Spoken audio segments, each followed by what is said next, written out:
ciidamada xoogga dalka Soomaaliya ayaa maanta la wareegay deegaanka Mubaarag ee gobolka Shabeellaha Hoose halkaas oo al-shabaab ay ku lahaayeen saldhig weyn. ciidamada howlgalka ka qayb qaatay ayaa waxa ay isugu jiraan ciidanka xoogga qaybahooda kala duwan sida Gorgor iyo Danab. waxa ay ciidanku si nabad ah ku qabsadeen deegaanka Mubaarag, balse ciidanka ayaa intaa kadib sameeyay howlgal ay baaritaano ku sameeyeen guryaha ku yaala deegaanka Mubaarag.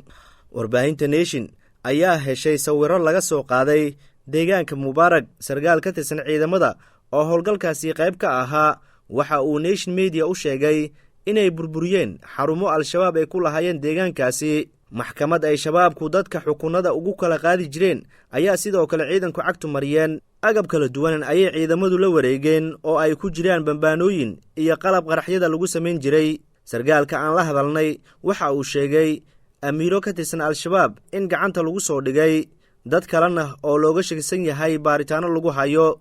waxa uu sheegay inay jiraan 3 qof oo ka mid ah dadkaasi la soo qabtay in iyagu ay qarteen in al-shabaab ay ka mid ahaayeen oo midkood uu ahaa madaxii maaliyadda deegaanka Mubaarag. howlgalkan ay ka furiyeen ciidamada xoogga deegaanka Mubaarag ayaa ku soo aadaya xilli al-shabaab weerar xoogan ay ku qaadeen deegaanada Owdhigle iyo Bariire oo gobolka Shabeellaha ka tirsan. Maxamed Yaxya Jinow, warbaahinta Nation, Muqdisho.